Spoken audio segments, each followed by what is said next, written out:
बंदी छोड़ सतगुरु रामपाल जी परमेश्वर जी की जय हो। परम पिता परमात्मा सारी सृष्टि के रचनहार कुल मालिक असंख्य ब्रह्मांडों के स्वामी जगत गुरु तीनों लोकों में प्रवेश करके सबका धारण पोषण करने वाले राजाधिराज आत्माधार नाथों के नाथ देवों के देव महादेव सर्वेश्वर महेश्वर मृत्युंजय अजरो अमर आदि अनादि सनातनी प्रभु जगत पिता जगदीश्वर श्री श्री 1008 की उपाधि के वास्तविक अधिकारी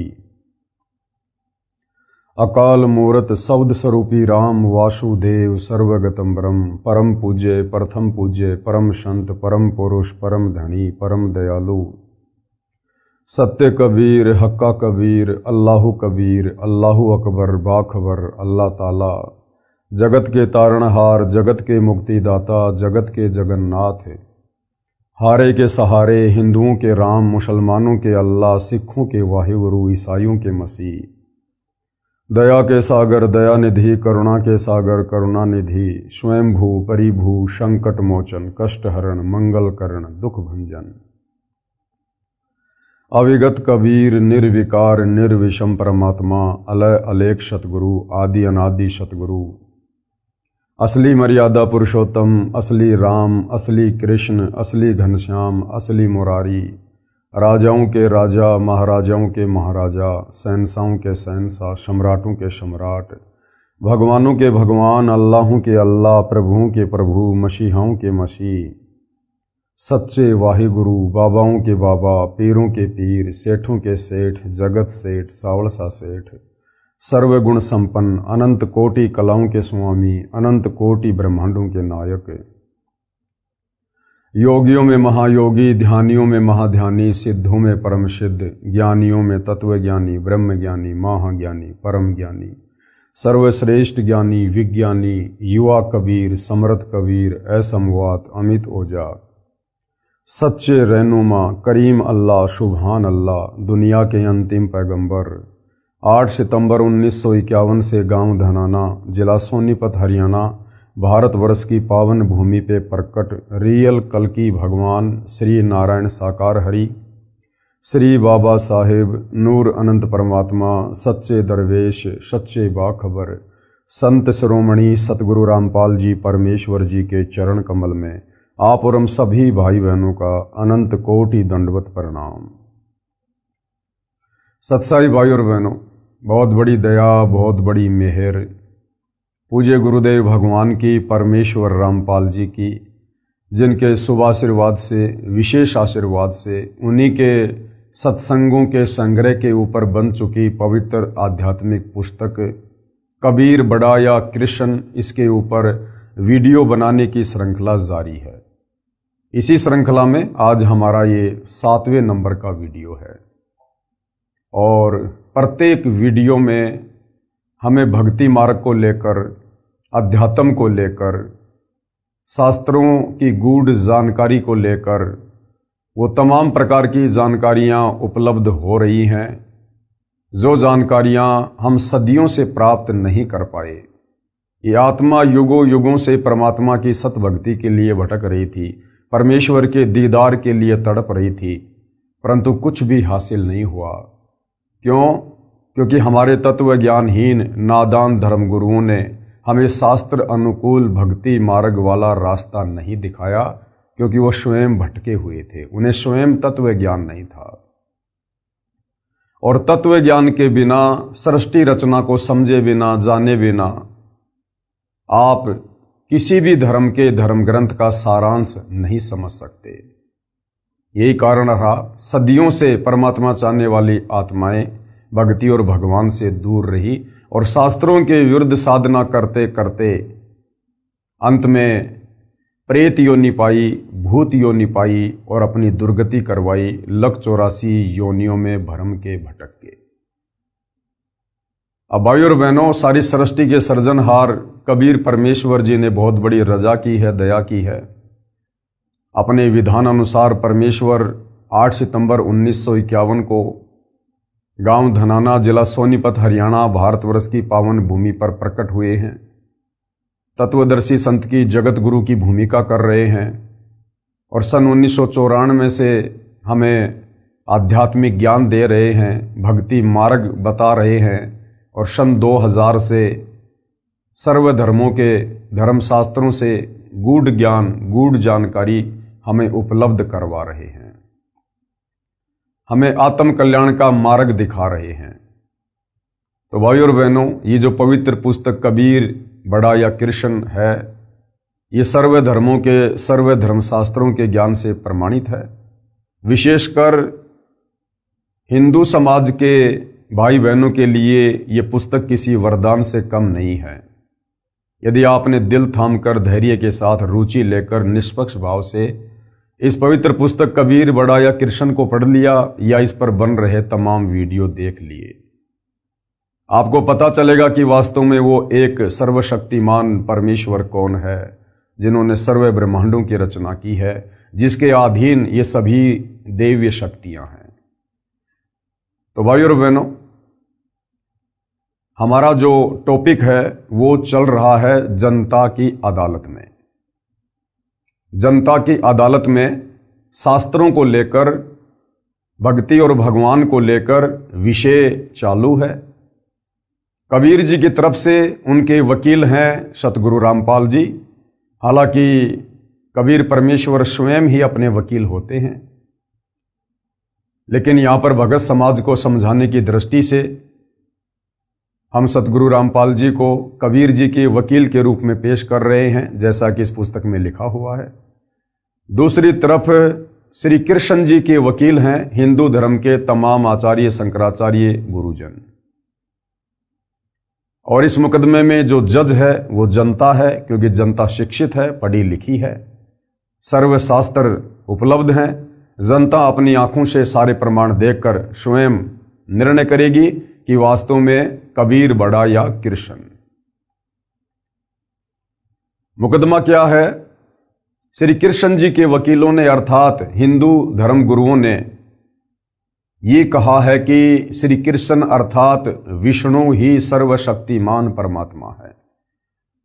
ये अविनाशी है, इनका जन्म और मरण नहीं होता है, इनके कोई माता पिता नहीं है, ये अजरो अमर है। और किसी भी हिंदू धर्म ग्रंथ में श्री कृष्ण उर्फ विष्णु से बढ़कर परमात्मा नहीं है, और इन्हीं की भक्ति करने का निर्देश है। दूसरी तरफ कबीर जी के वकील सतगुरु रामपाल जी का दावा है कि श्री कृष्ण जी के जितने भी वकील हैं, जितने भी धर्मगुरु हैं, ये सब झूठ बोल रहे हैं और समाज को भ्रमित कर रहे हैं।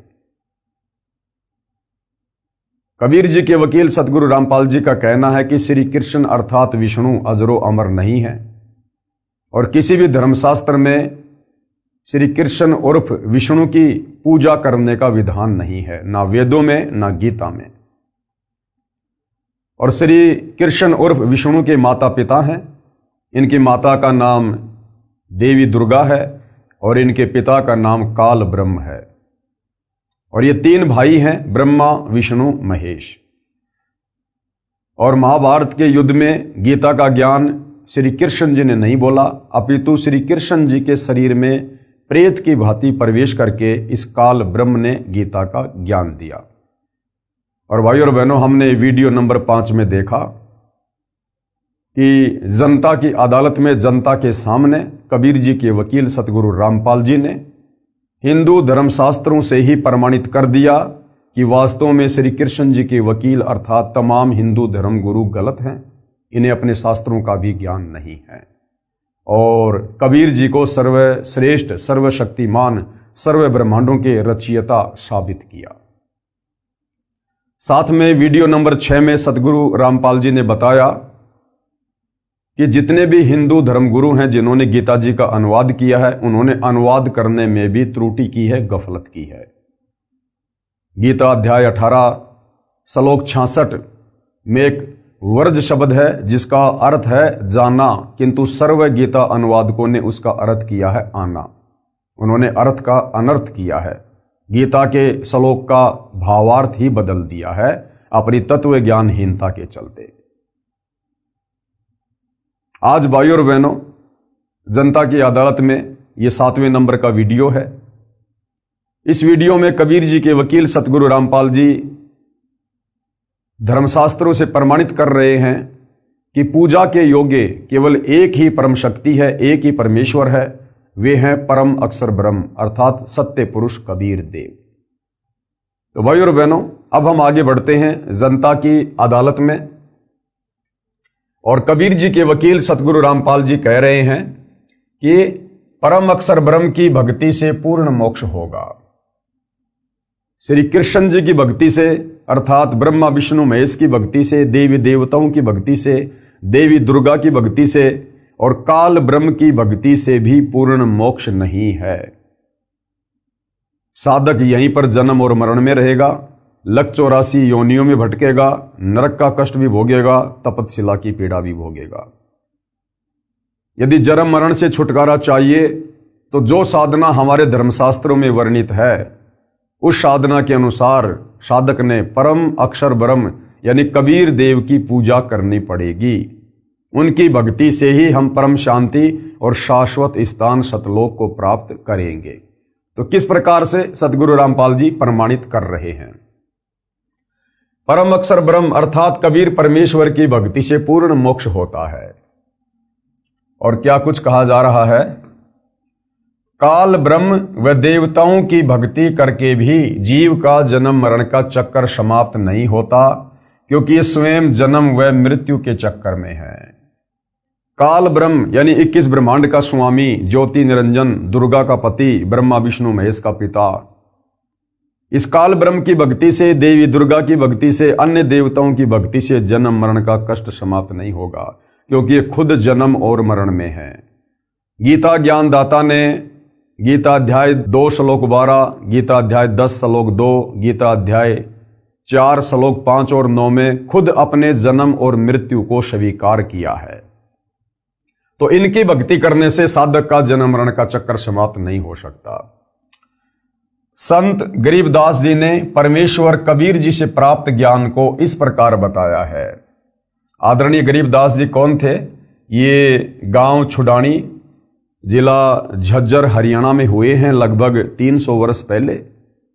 इन्हें कबीर परमेश्वर सतलोक से चलकर गांव छुडानी के खेतों में मिले थे।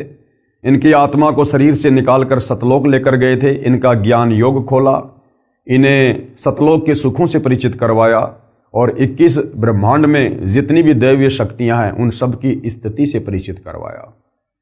उसके बाद आदरणीय गरीबदास जी ने 24,000 वाणियों युक्त अमर ग्रंथ की रचना करवाई, जिसे सदग्रंथ साहिब भी कहते हैं, जिसे 5वां वेद सूक्ष्म वेद भी कहते हैं। और किस प्रकार से आदरणीय गरीबदास जी ने अपनी आंखों देखकर सतलोक की महिमा की है और कबीर परमेश्वर जी की महिमा की है कि उस सतलोक में कितना सुख है। और कबीर परमेश्वर की भक्ति से ही पूर्ण मोक्ष होता है। संत गरीबदास जी गांव छुडानी, हरियाणा की अमृतवाणी। तो आदरणीय गरीबदास जी क्या कह रहे हैं? मन तू चल रे सुख के सागर, जहां शब्द सिंधु रत्नागर। अपने ऊपर लेकर कह रहे हैं आप और हमें समझाने के लिए कि ऐ मेरे मन, इस काल के 21 ब्रह्मांड में क्यों धक्के खा रहा है? उस सुख सागर सतलोक में चल, जहां शब्द सिंधु रत्नागर। सिंधु यानी समुद्र, समुद्र में जाने के बाद चारों तरफ जल ही जल दिखाई देता है। इसी प्रकार सतलोक में जाने के बाद वहां केवल सुख ही सुख हैं, दुख का नामो निशान नहीं है। और यहां क्या हो रहा है इस काललोक में? कोटि जन्म तो ये मर्त्या हो गए, कुछ नहीं हाथ लग्या रे।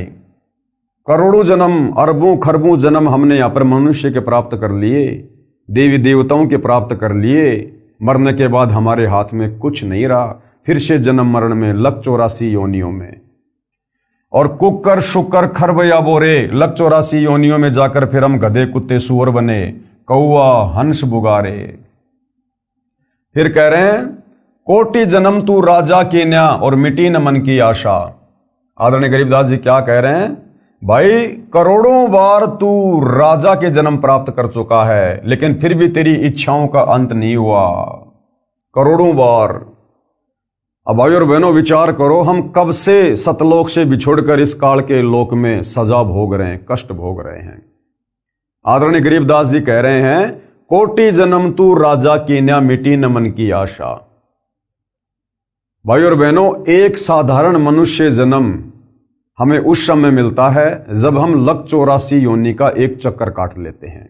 यानी गधे, कुत्ते, सूअर, पक्षी, सूक्ष्म जीव जंतु, बैक्टीरिया, मक्खी, मच्छर, जल के जीव, यानी लक 84 योनि का एक चक्कर काटने में हमें अरबों खरबों युग लग जाते हैं।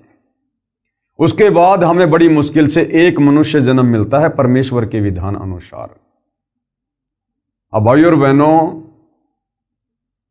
करोड़ों मनुष्य जन्म जब हमें इस प्रकार से मिल जाते हैं, उसके बाद कहीं जाकर हमें एक उस मनुष्य जन्म में राजा का जन्म मिलता है। तो विचार करो भाइयों और बहनों, करोड़ों मनुष्य जन्म मिलने के बाद जब एक राजा का जन्म मिलता है, और हम कितनी बार हम राजा रह चुके हैं, कोटि जन्म यानी करोड़ों बार हम यहां राजा के जन्म प्राप्त कर चुके हैं। तो सोचिए आम मनुष्य के जन्म हम कितने अरबों खरबों प्राप्त कर चुके हैं, और एक मनुष्य जन्म लक 84 योनि भोगने के बाद तो सोचो भाइयों और बहनों, लक 84 योनियां तो हम इतनी बार भोग चुके हैं, गधे, कुत्ते, सूअर की जिसकी कोई गिनती ही नहीं है। और आज भी हम इसी काल के लोक में हैं।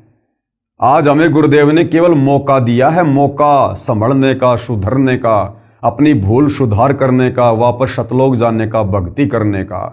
यदि आज हमने जरा सी त्रुटि कर दी, सतगुरु का वचन तोड़ दिया, या सतगुरु को अपने किसी भी कर्म के चलते नाराज कर दिया कि जिन बातन से गुरु दुख पावे उन बातों को दूर भगावे, तो भाइयों और बहनों, हम लक 84 योनि के किनारे खड़े हैं, दहलीज पे खड़े हैं। अभी हम सतलोक में नहीं हैं, काल के 21 ब्रह्मांड में हैं। सावधानी हटी, दुर्घटना घटी। तो ये इतना सारा ज्ञान देने का, ये बड़े बड़े शास्त्र लिखने का, दिन रात गुरुदेव ने जो संघर्ष किया है पिछले 30 वर्षों से, केवल इसलिए कि हम आत्माएं अब वो गलती ना करें जो गलतियां हम युगों युगों से सतगुरु की शरण में आने के बाद भी करते आ रहे हैं, गुरु को मानुष मानकर भक्ति करने वाली। तो अब भाइयों और बहनों, सिर धड़की बाजी है। कोटि जन्म तू राजा की ना मिटी न मन की आशा। परमात्मा कहते हैं भाई करोड़ों बार तू राजा के जन्म प्राप्त कर चुका है, और राजा के जन्म में तो तेरे पास में सारा ठाट बाट होता है, सारा सुख होता है, और उस राजा के जन्म में भी तेरी इच्छाओं का कभी दमन नहीं हुआ, तेरी इच्छाओं का अंत नहीं हुआ। तो नालायक, आज तो तू एक साधारण सा व्यक्ति है, हैंड टू माउथ है, कोई मजदूरी करता है, कोई किसानी करता है, कोई खेती करता है, बड़ी मुश्किल से जीवन यापन करता है। आज तू क्या प्राप्त कर लेगा? क्यों दिन रात माया की दौड़ में आगे से आगे भाग रहा है? अब तुझे सतगुरु मिल गया, अब तो बैठ के भक्ति कर ले। जब तूने राजाओं के जन्म में कोई वो किला नहीं तोड़ा, अब तू इस दारिद्र वाले जीवन में, सामान्य व्यक्ति वाले जीवन में तू कौन सा रावण बन जाएगा, कौन सा तू धनपति बन जाएगा।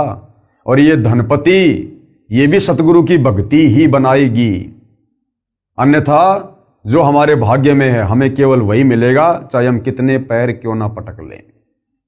तो परमेश्वर हमें समझा रहे हैं प्यार से, प्रेम से, कि भाई अब इस तत्व ज्ञान को समझकर अपनी इच्छाओं का दमन कर, इस काल लोक की भाग दौड़ में मत भाग, दुनिया को देख के मत भाग। उसके पास में बड़ी कोठी, उसके पास में बड़ी कार, उसका बेटा नौकरी लग गया, उसके पास इतने प्लाट, उनको करने दे, अंत में यही छोड़ के जाएंगे। अगले जन्म में गधे बन के, कुत्ते बन के, सूअर बन के उन कोठियों के आसपास में मंडराएंगे, उस कार के नीचे छाया में भी ढंग से उन्हें कोई नहीं बैठने देगा।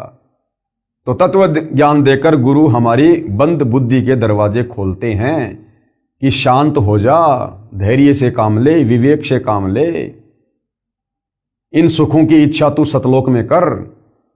यहां के तो सुख सारे थोथे हैं, जैसे एक नमक की बोरी और एक खांड की बोरी, दोनों का रंग सेम, दोनों का रंग बिल्कुल सेम, लेकिन नमक कितना खारा होता है और खांड कितनी मीठी होती है। तो ऐसी सृष्टि सतलोक में है, लेकिन वहां सब कुछ नूर से बना हुआ है। वहां की धरती नूर की है, वहां के इंसान नूर के हैं, वहां सर्व सुख हैं, सारी भोग विलास की वस्तुएं हैं। यहां की तरह वहां लड़ाई झगड़ा, राग द्वेष, ईर्ष्या, छल कपट, चोरी जारी, रिश्वत, धक्का मुक्की, धोखाधड़ी ये नहीं है। तो परमेश्वर हमें वहां ले जाना चाहते हैं, ये ज्ञान समझाकर।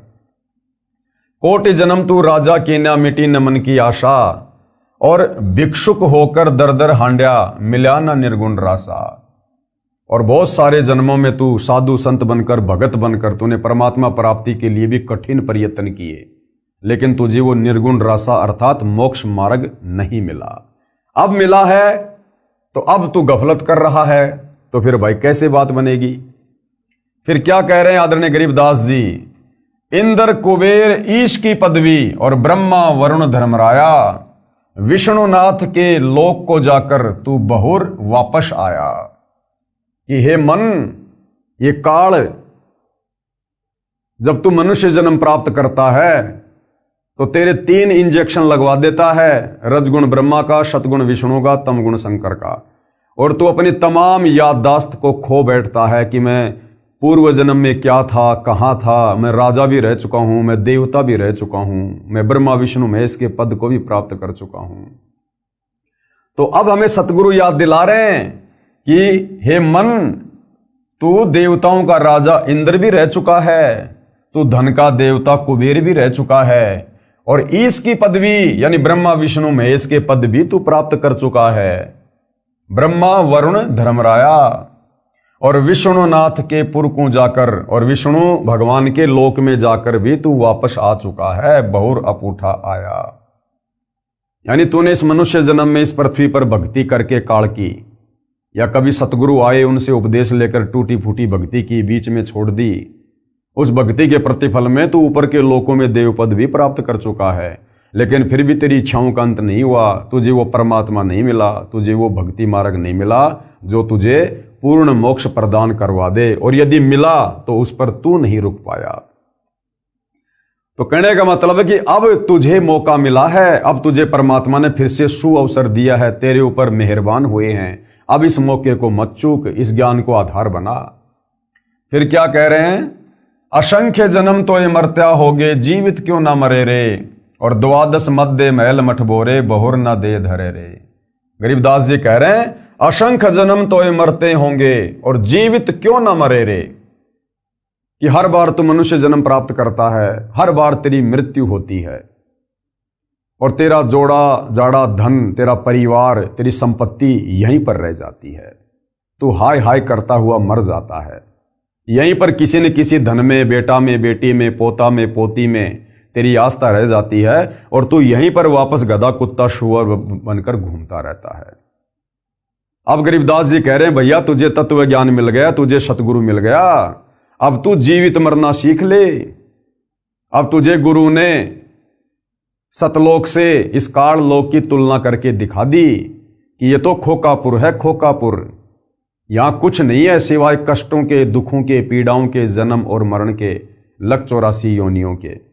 तो अब तू जीवित मर जा, यानी इस काल लोक की किसी भी वस्तु की डिमांड अपने हृदय में मत रख, अपने सतगुरु से मत कर। और भक्ति करने के लिए इस गंदे लोक में जब तक तेरी श्वास है तब तक जीवित रहने के लिए तुझे जिन जिन वस्तुओं की आवश्यकता होगी, तेरा सतगुरु समय से पहले तेरे सामने लाके खड़ी कर देगा। इसलिए अब तू अपना टारगेट केवल मोक्ष प्राप्ति बना और जीवित मर जा। कोई तुझे गाली दे, कोई तेरे साथ मार पिटाई करे, कोई तेरे ऊपर मुकदमा करे, कोई तुझे गुंडा कहे, भुंडा कहे, सब सहन कर। क्यों? क्योंकि ये तेरा अंतिम मनुष्य जन्म है। और भाइयों और बहनों, आप और हमारे में से यदि किसी को यह पता चल जाए, हमें दिखा दिया जाए भविष्य के दर्पण में कि भैया 24 घंटे बाद कल रात्रि 9 बजे तेरी मृत्यु है, तू संसार छोड़कर जाएगा, और उसको भी बिल्कुल कन्फर्म हो जाए कि हाँ 24 घंटे बाद मेरी मृत्यु है। भाइयों और बहनों, उस व्यक्ति की स्थिति क्या होगी? उसे ना कोई यहां पर अपना मित्र दिखाई देगा, ना यहां उसे अपना कोई दुश्मन दिखाई देगा। पहले चाहे कोई उसका मित्र था, कोई दुश्मन था, लेकिन अब उसको पता चल गया कि 24 घंटे बाद तू संसार में नहीं रहेगा, तेरी मृत्यु है, तुझे सब कुछ छोड़ के जाना पड़ेगा। वो बिल्कुल ऐसा रहेगा उन्मना उन्मना, उदास हो जाएगा, निराश हो जाएगा, ना किसी से बात करने का जी करेगा, ना कुछ अच्छा खाना पीना खाने का जी करेगा। उसे पता है कि 24 घंटे बाद तेरी मृत्यु है। यहां की किसी भी वस्तु में उसकी इच्छा नहीं बनेगी। जैसे बुखार के रोगी को मीठी से मीठी वस्तु भी अच्छी नहीं लगती, इसी प्रकार संत हमें यही बताते हैं, यही समझाते हैं, हमें भविष्य का दर्शन करवाते हैं कि भाई ये काल का लोक है, ये तेरा घर नहीं है। तुम यहां पर सतलोक में अपने पिता से गद्दारी करके, धोखा करके, इस काल के ऊपर आसक्ति करके अपनी गलती से यहां आए हो, कष्ट भोग रहे हो, और अब तुम्हें वापस सतलोक चलना है। असंख्य युगों के बाद अब तेरा दाव लगा है, तुझे तत्वदर्शी संत मिला है। तो कहते हैं जिसको ये बात अच्छे से समझ में आ जाएगी तत्वदर्शी संत की, उसके बाद उसकी आस्था इस काल लोक की वस्तु में ऐसी रह जाएगी। यहां किसी भी वस्तु की वो डिमांड नहीं करेगा, इच्छा नहीं करेगा, वो केवल सतलोक चलने की ही तैयारी करेगा। तो कहते हैं असंग जन्म तोय मरत्या होगे, जीवित क्यों न मरे रे। और द्वादश मध्य महल मठबोरे, यानी 12वां द्वार पार करके जो अक्षर पुरुष का लोक है, उस अक्षर पुरुष के लोक को पार करने का जो द्वार है वो है 12वां द्वार।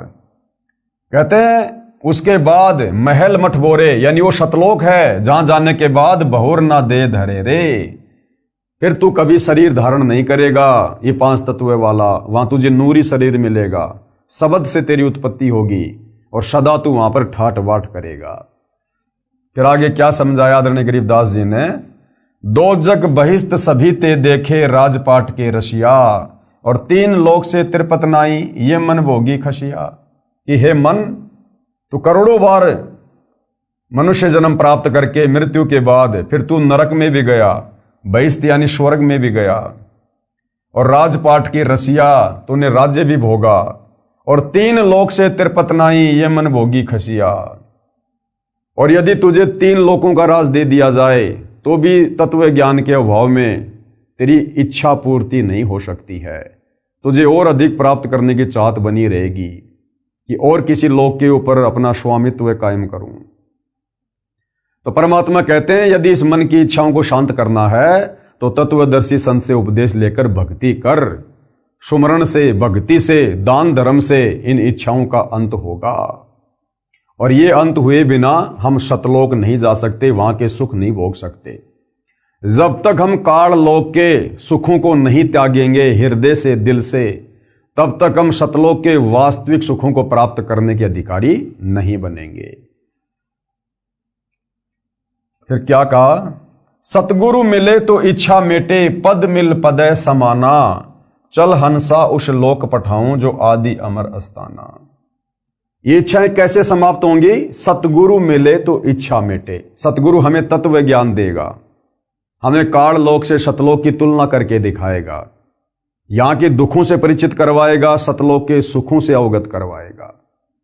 जो जो महापुरुष सतलोक में जाकर आए हैं हमें उनकी जीवनी से परिचित करवाएगा, और तत्व ज्ञान सुनकर सतगुरु के द्वारा दी गई भक्ति करके, भक्ति की शक्ति से और ज्ञान से इस काल लोक से हमारी इच्छाएं हटेंगी, सतलोक में हमारी सुरती लगेगी। तो सतगुरु मिलेगा तो काल लोक की इच्छाओं से हमारे मन को हटाएगा, और पद मिल पद समाना, और सतगुरु हमें जो भक्ति की जो वो पद्धति देगा, वे ऑफ वर्शिप बताएगा। जब उस भक्ति को हम मन लगाकर करेंगे, मर्यादा में रहकर करेंगे, तो पद मिल पदे समाना, यानी हम उस अमर पद में समा जाएंगे, उस परम पद में चले जाएंगे, सतलोक में चले जाएंगे, वास्तविक उस धाम में चले जाएंगे। चल हंसा उस लोक पठाऊं जो आदि अमर अस्ताना, वो अविनाशी लोक है, वो कभी विनाश में नहीं आता, सदा रहने वाला है, सतलोक। फिर क्या बताया वहां पर कितने सुख हैं भाई? 4 मुक्ति जहां चंपी करती माया हो रही दासी, और दास गरीब अभय पद पर से मिलय राम अविनाशी। वहां क्या होगा? 4 मुक्ति जहां चंपी करती, चंपी करना होता है जैसे पैरों को चंपी करना, दबाना हल्के हल्के, उसको कहते हैं चंपी करना। तो आदरणीय गरीबदास जी जिन्होंने आंखों सतलोक को देखा, तो क्या महिमा वर्णन कर रहे हैं वहां के सुखों की, कि 4 मुक्ति तो वहां पर तुम्हारी चंपी करती है, तुम्हारी नौकरानी है। 4 मुक्ति जो यहां पर ब्रह्मा विष्णु महेश को प्राप्त है, अर्थ धर्म काम मोक्ष, कहते हैं 4 मुक्तियां तो वहां पर तेरी नौकरानी, तेरे चरणों में तेरी दासी बन के रहेगी, उनकी तरफ तो तू झांकेगा भी नहीं। ऊपर इतने सुख हैं वहां पर। यहां ब्रह्मा विष्णु महेश को जो सुख प्राप्त हैं, जो सिद्धियां रिद्धियां प्राप्त हैं, सतलोक में तो तेरे चरणों में पड़ी रहेंगी, उनकी तरफ तो तू देखेगा भी नहीं।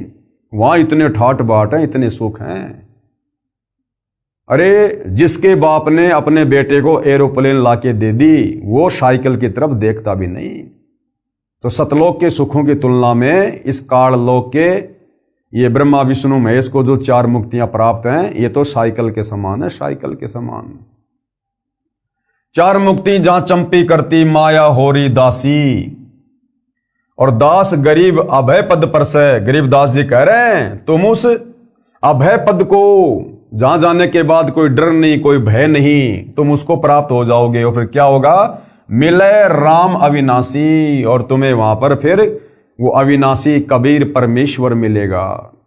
हालांकि आज भी धरती पर कबीर परमेश्वर ही हैं सतगुरु रामपाल जी के रूप में, लेकिन वहां हमें उनके वास्तविक दीदार होंगे, उनके नूरी शरीर के दीदार होंगे। तो कहते हैं फिर तुझे वहां पर वो अविनाशी परमात्मा मिलेगा।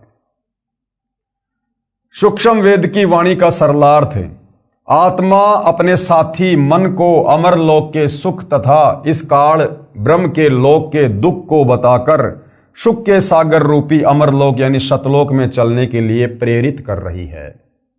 काल ब्रह्म के लोक यानी किस ब्रह्मांडों में रहने वाले प्राणी को क्या क्या कष्ट होते हैं, पहले ये जानकारी बताई है और कहा है कि काल ब्रह्म के लोक का अटल विधान है कि जो जन्मता है उसकी मृत्यु निश्चित है, और जो मर जाता है उसका जन्म निश्चित है। कोटि जन्म तो ही मरते होंगे, जीवित क्यों ना मरे रे। इसका प्रमाण गीता जी में देखिएगा। और ये सारी बातें भाइयों और बहनों भूल मत जाना। जनता की कोर्ट में कबीर परमेश्वर जी के वकील सतगुरु रामपाल जी इन शास्त्रों का हवाला देकर, 5वें वेद सूक्ष्म वेद की वाणियों का हवाला देकर श्री कृष्ण जी के वकीलों के सामने सबको बता रहे हैं, सबको दिखा रहे हैं कि परम अक्षर ब्रह्म यानी कबीर देव की भक्ति से पूर्ण मोक्ष होता है, और सतलोक में ही असल में वास्तव में सुख है।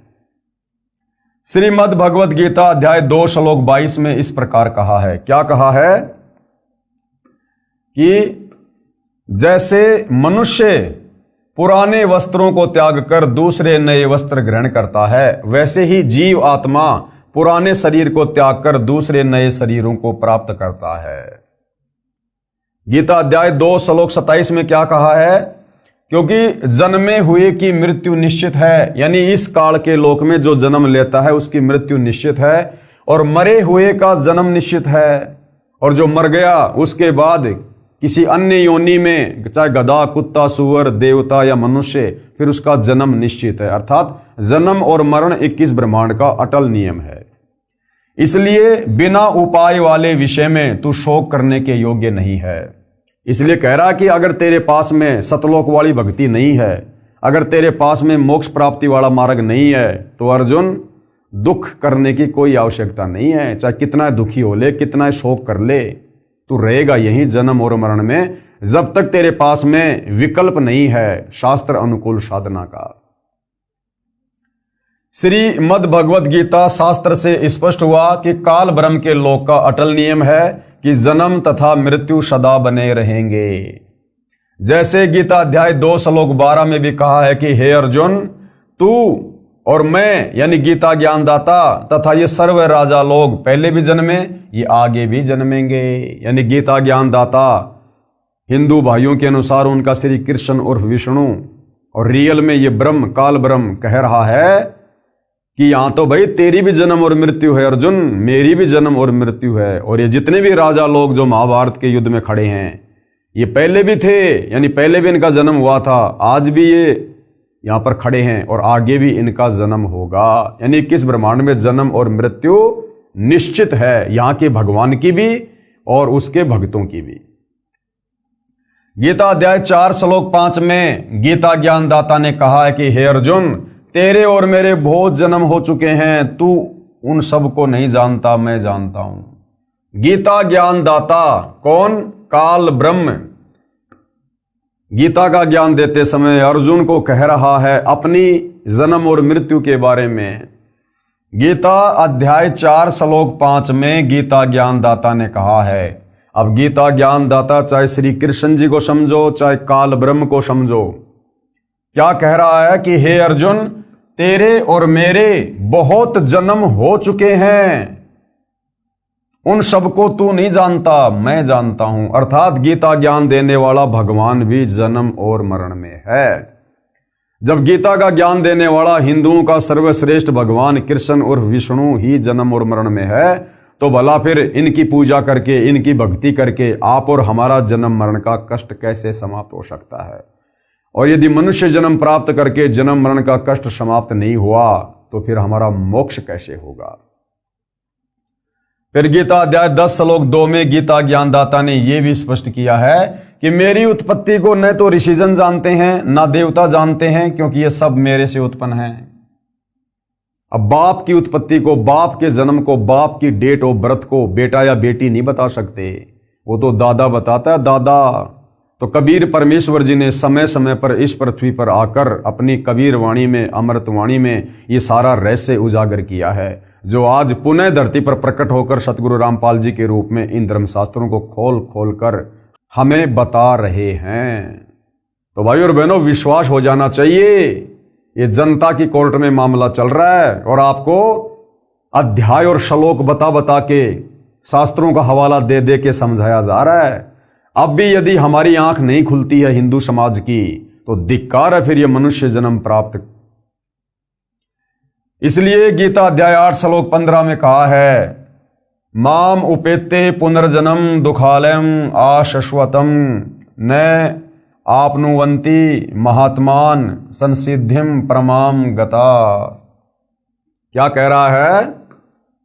अनुवाद, गीता ज्ञानदाता ने कहा है कि माम यानी मुझे प्राप्त होकर तो दुखों के घर व नाशवान संसार में पुनर्जन्म है, कि मुझ काल ब्रह्म की अगर तुम भक्ति करोगे, जो चारों वेद और गीता में है, केवल मेरा एक ओम मंत्र है, अगर मेरी भक्ति करोगे, जो 21 ब्रह्मांड का स्वामी है, ब्रह्मा विष्णु महेश का पिता है, तो कह रहा है कि यहीं पर काल लोक में, इस दुखालय में, दुख के घर में यूं ही जन्म और मृत्यु में कष्ट भोगते रहोगे। गीता ज्ञानदाता ने कहा है कि मुझे प्राप्त होकर तो दुखों के घर व नाशवान संसार में पुनर्जन्म है। महात्मा जन जो परम सिद्धि को प्राप्त हो गए हैं, पुनर्जन्म को प्राप्त नहीं होते। अब परम सिद्धि को प्राप्त कौन होगा? जो तत्वदर्शी संत की शरण में आ जाएगा। विशेष पाठक जनों से निवेदन है कि मुझ लेखक सतगुरु रामपाल जी से पहले सभी अनुवादकों ने, यानी गीता जी के अनुवादकर्ताओं ने, इस श्लोक का गलत अनुवाद किया है, क्योंकि तत्व ज्ञान तो इनको था नहीं, और तत्व ज्ञान के बिना आप किसी भी धर्मशास्त्र का यथार्थ अनुवाद नहीं कर सकते, क्योंकि पवित्र गीता जी तो वैसे भी चारों वेदों का सार है, ये तो कोड वर्ड में है। गीता ज्ञानदाता ने कहा है कि मुझे प्राप्त होकर पुनर्जन्म को प्राप्त नहीं होते। ऐसा नहीं कहा उसने कि मुझे प्राप्त होकर अर्जुन फिर तुम पुनर्जन्म को प्राप्त नहीं होगे। ये तो खुद ही जन्म और मरण में है, फिर इसकी भक्ति करके हम भला पुनर्जन्म में क्यों नहीं आएंगे?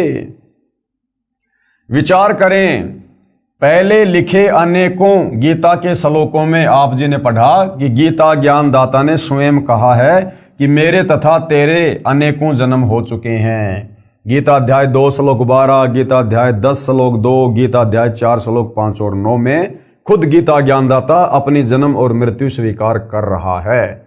जब ये पहले के श्लोकों में अपनी जन्म और मृत्यु स्वीकार कर रहा है, तो फिर आगे भला इस श्लोक में ये कैसे कह सकता है कि मुझे प्राप्त होकर फिर पुनर्जन्म नहीं होता? फिर भी इस श्लोक का ये अर्थ करना कि मुझे प्राप्त महात्मा का पुनर्जन्म नहीं होता, गीता की यथार्थता के साथ खिलवाड़ करना तथा अर्थों का अनर्थ करना मात्र है। परमात्मा के दोषी बने हैं, परमात्मा के दोषी, भगत समाज को भ्रमित करके, शास्त्रों का यथार्थ अनुवाद ना करके। सूक्ष्म वेद की अमृतवाणी का भावार्थ है, वाणी का सरलार्थ, आत्मा और मन को पात्र बनाकर संत गरीबदास जी ने संसार के मानव को समझाया है, कहा है कि ये संसार दुखों का घर है, इससे भिन्न एक और संसार है सतलोक, जहां कोई दुख नहीं है, वह शाश्वत स्थान है, अर्थात सनातन परम धाम यानी सतलोक जो कभी नष्ट नहीं होता, वह सुख सागर है तथा वहां का प्रभु अविनाशी परमेश्वर भी सुखदायी है जो उस सुख सागर में निवास करता है। सुख सागर अर्थात अमरलोक की संक्षिप्त परिभाषा बताई है, यानी सतलोक में क्या है, कितने सुख हैं वहां पर। शंखों लहर मेहर की उपजय, कहर नहीं जा कोई, दास गरीब अचल अविनाशी, सुख का सागर सोई। शंखों लहर मेहर की उपजय, शंखों यानी गिनती नहीं, इतना वहां पर सुख है, सुख की लहर है वहां पर। जैसे समुद्र में पानी की लहरें होती है ना, वो कभी समाप्ति नहीं होती, इसी प्रकार सतलोक में इतना सुख है, इतना वैभव है, इतना विलास है, जिस प्रकार समुद्र में लहरें होती हैं। शंखों लहर मेहर की उपजय, कहर नहीं जा कोई, और दास गरीब अचल अविनाशी, सुख का सागर सोई। वास्तव में वो सतलोक ही स्थायी स्थान है और सुख का सागर है, उसके अलावा और कोई सुख का सागर है ही नहीं। अक्षर पुरुष के 7 संग ब्रह्मांडों में और काल के 21 ब्रह्मांडों में सुख नाम की चीज नहीं, केवल नाम है सुख, लेकिन वस्तु यहां सुखदायक नहीं है। भावार्थ, जिस समय मैं अकेला होता हूं, यानी पूज्य गुरुदेव भगवान अपने ऊपर उदाहरण पेश कर रहे हैं। हालांकि ये तो परमेश्वर हैं, परमात्मा हैं, सुख के सागर हैं, इनका तो सबके प्रति समदृष्टि भाव रहता है, इनमें राग द्वेष ईर्ष्या किसी भी प्रकार का कोई रजोगुण तमोगुण सतोगुण कुछ भी नहीं होता है, ये निर्मोही परमात्मा है। लेकिन आप और हमें भक्ति मार्ग को समझाने के लिए अपने ऊपर उदाहरण पेश कर रहे हैं। जिस समय मैं अकेला होता हूं तो कभी कभी ऐसी हिलोर अंदर से उठती है, उस समय सब अपने से लगते हैं। चाहे किसी ने मुझे कितना ही कष्ट दे रखा हो, उसके प्रति द्वेष भावना नहीं रहती, सब पर दया भाव बन जाता है। ये स्थिति कुछ मिनट ही रहती है, उसको मेहर की लहर कहा जाता है।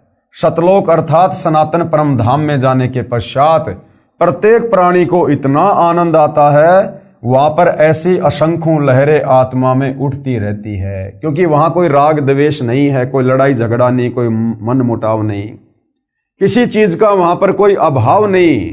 भाई मन में राग द्वेष ऊंच नीच का भाव तो उस समय आएगा जब कोई गरीब होगा, कोई अमीर होगा, और उन अमीरों के सुखों को देखकर वो गरीब आदमी ना जाने अपने मन में क्या क्या सोचेगा। तो ये ऊंच नीच का भाव, राग द्वेष का भाव उस समय उत्पन्न होता है जहां पर समानता नहीं होती है। तो सतलोक में तो कबीर परमेश्वर जी ने सबको एक जैसा सुख दे रखा है, सबको एक जैसी वस्तुएं उपलब्ध करवा रखी हैं, किसी के घर में किसी प्रकार की कोई कमी नहीं है। तो वहां पर एक दूसरे के प्रति राग द्वेष उपजता ही नहीं है। जब वह लहर मेरी आत्मा से हट जाती है तो वही दुखमय स्थिति प्रारंभ हो जाती है। उसने ऐसा क्यों कहा, वह व्यक्ति अच्छा नहीं है, वो हानि हो गई, ये हो गया, वो हो गया, ये कहर यानी दुख की लहर कही जाती है। अब ये भाव सतगुरु रामपाल जी में उत्पन्न नहीं होते, क्योंकि ये तो परमेश्वर हैं। हम इंसानों की स्थिति बता रहे हैं अपने ऊपर लेकर, कि कभी कभार थोड़ी बहुत देर के लिए हमारे मन में वो लहर की मेहर उठती है, हमें दुश्मन भी मित्र नजर आता है, लेकिन होता है थोड़े समय के लिए। उसके बाद फिर से हमारे दिलो दिमाग में, हमारे मन में वही बकवाद, वही खरपतवार, कभी रजोगुण, कभी शतोगुण, कभी तमोगुण। उसने उधार ले रखा है, अभी तक दिया नहीं है, कल जाऊंगा, नहीं देगा तो ये कर दूंगा, वो कर दूंगा, या हमारे से कोई पैसा मांगने आया है, हमारे पास में पैसा नहीं है, झूठ बोलते रहते हैं, छुपते रहते हैं, यानी बहुत तरह की बातें। ये हम जीवों की स्थिति गुरुदेव अपने ऊपर लेकर हमें समझा रहे हैं कि यहाँ पर तो दुख ही दुख हैं। यहाँ पर तो कभी एक आध बार कोई वो लहर की मेहर आती है, मेहर की लहर, अन्यथा यहाँ तो कहर ही कहर है, कहर ही कहर है। और सतलोक में सदा वहां पर मेहर की लहर उठती रहती है, अनवरत, कंटिन्यू, इतना सुख है वहां पर। कहने का मतलब है भाई और बहनों, सतलोक के सुखों के विषय में बताकर इस काल लोक से गुरुदेव हमारी वृत्ति को हटाना चाह रहे हैं। उस सतलोक में असंख्य लहर मेहर यानी दया की उठती हैं, वहां कोई कहर यानी भयंकर दुख नहीं है। वैसे तो सतलोक में कोई दुख नहीं है, कहर का अर्थ है भयंकर कष्ट होता है। जैसे एक गांव में आपसी रंजिश के चलते विरोधियों ने दूसरे पक्ष के एक परिवार के 3 सदस्यों की हत्या कर दी, वहीं पर भूकंप के कारण हजारों व्यक्ति मर जाते हैं, उसे कहते हैं कहर टूट पड़ा या कहर कर दिया। ऊपर लिखी वाणी में सुख सागर की परिभाषा संक्षिप्त में बताई है, यानी सतलोक के सुखों का वर्णन किया नहीं जा सकता, ये जिव्या से बोलकर नहीं बताया जा सकता, इतने सुख हैं वहां पर। तो गुरुदेव कह रहे हैं आप लोगों को आंशिक जानकारी दे रहे हैं। कहा है कि वह अमर लोक अचल अविनाशी अर्थात कभी चलायमान नहीं है, वहां कभी भी कोई प्रलय नहीं आती है। जैसे 21 ब्रह्मांड ये नष्ट होता है जब प्रलय आती है, अक्षर पुरुष के सात्संग ब्रह्मांड भी समय आने पर उत्पत्ति और प्रलय में आते हैं, नष्ट होते हैं। लेकिन सतलोक वहां कभी कोई प्रलय नहीं आती है, वहां कोई भूकंप नहीं, कोई आंधी नहीं, कोई ओलावृष्टि नहीं, किसी चीज का कोई अभाव नहीं। वो अचल अविनाशी है, सदा रहने वाला अजरो अमर स्थान है। सतलोक कभी ध्वस्त नहीं होता तथा वहां रहने वाला परमेश्वर अविनाशी है। और सतलोक में रहने वाला कबीर भगवान भी अविनाशी है, इस काल की तरह नाशवान नहीं है, अक्षर पुरुष की तरह जन्म और मृत्यु में नहीं है, वो अविनाशी परमेश्वर है। और जब हम सतलोक चले जाएंगे तो हम आत्माएं भी अविनाशी पद को प्राप्त होंगी, हम भी फिर कभी मृत्यु में नहीं आएंगे। तथा वहां रहने वाला परमेश्वर अविनाशी है। वह स्थान तथा परमेश्वर सुख का समुद्र है। जैसे समुद्री जहाज बंदरगाह के किनारे से 100 या 200 किलोमीटर दूर चला जाता है तो जहाज के यात्रियों को जल अर्थात समुद्र के अतिरिक्त कुछ भी दिखाई नहीं देता, सब और जल ही जल नजर आता है। इसी प्रकार सतलोक में सुख के अतिरिक्त कुछ भी नहीं है, अर्थात वहां कोई दुख किसी भी प्रकार का नहीं है। तो भाइयों और बहनों, इतना सुंदर लोक, इतना अच्छा लोक जिसको हम नालायक अपनी नालायकी के चलते इस काल बलि के चक्कर में आकर छोड़कर आ गए हैं और यहाँ पर हम कहर पे कहर भोग रहे हैं। अब फिर से आप और हमारे ऊपर रजा हुई है, दया हुई है, दीन दयाल परमात्मा सतलोक से चलकर संत रूप में आए हैं। तो भाई और बहनों, अब हमने इस शु अवसर को हाथ से गंवाना नहीं है। अब पूर्व में लिखी वाणी का सरलार्थ किया जाता है। मन तू चल रे सुख के सागर, जहां शब्द सिंधु रत्नागर, कोटि जन्म तोए भरमत होगे, कुछ नहीं हाथ लग्या रे, कुकर शुकर खरबया बोरे, कौआ हंस बुगारे। क्या अनुवाद किया गुरुदेव ने? परमेश्वर कबीर जी ने अपनी अच्छी आत्मा संत गरीबदास जी को सूक्ष्म वेद समझाया। उसको संत गरीबदास जी गांव छुडानी जिला झज्जर हरियाणा प्रांत वाले ने आत्मा तथा मन को पात्र बनाकर विश्व के मानव को काल ब्रह्म के लोक का कष्ट तथा सतलोक का सुख बताकर उस परम धाम सतलोक में चलने के लिए सत्य साधना जो शास्त्रोक्त है यानी शास्त्रों के अनुसार है उसको करने की प्रेरणा की है। मन तू चल रे सुख के सागर अर्थात हे मन तू चल रे सुख के सागर अर्थात हे मन तू सनातन परम धाम में चल। शब्द को अविनाशी अर्थ दिया है क्योंकि शब्द नष्ट नहीं होता, इसलिए शब्द का अर्थ अविनाशीपन से है कि वह स्थान अमरत्व का सिंधु अर्थात सागर है और मोक्ष रूपी रतन का आगार अर्थात खान है। इस काल ब्रह्म के लोक में आप जी ने भक्ति भी की, परंतु शास्त्र अनुकूल साधना बताने वाले तत्वदर्शी संत न मिलने के कारण आप करोड़ों जन्मों से भटक रहे हैं। कोटि जन्म तो ये भ्रमित होगे, कुछ ने हाथ लग्या रे। करोड़ों अरबों रुपए संग्रह करने में पूरा जीवन लगा देते हो, अचानक मृत्यु हो जाती है। वह जोड़ा हुआ धन जो आपके पूर्व के संस्कारों से प्राप्त हुआ था उसे छोड़कर संसार से चला गया। उस धन के संग्रह करने में जो पाप किए वे आप जी के साथ गए। आप जी ने उस मानव जीवन में तत्वदर्शी संत से दीक्षा लेकर शास्त्र विधि अनुसार भक्ति की साधना नहीं की। जिस कारण से आपको कुछ हाथ नहीं आया। पूर्व के पुण्यों के बदले धन ले लिया, यानी पहले किसी मनुष्य जन्म में हमने जैसी भक्ति साधना दान धर्म किया उसका प्रतिफल हमें अगले मनुष्य जन्म में मिल गया, लेकिन उसको भी अंत में हम मृत्यु के बाद यहीं पर छोड़ के चले जाते हैं खाली हाथ। वो धन यहीं रह गया, आपको कुछ भी नहीं मिला। आपको मिले धन संग्रह तथा भक्ति शास्त्र अनुकूल न करने के पाप। क्या मिला हमारे को?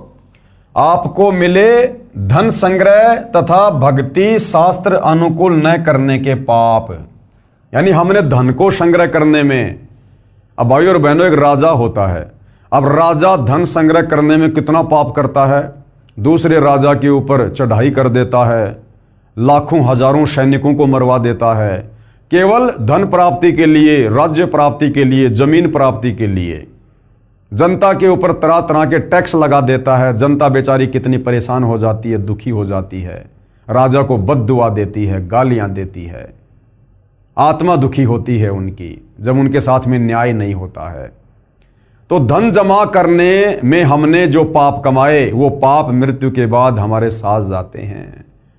और साथ में मनुष्य जन्म प्राप्त करके, जो मनुष्य जन्म शास्त्र अनुकूल साधना करके मोक्ष प्राप्ति के लिए मिला था, लेकिन तत्वदर्शी संत ना मिलने के चलते, शास्त्रों के विरुद्ध परंपरागत साधना करने के चलते जो हमने पाप किए, क्योंकि शास्त्र अनुकूल साधना सबसे बड़ा अपराध है।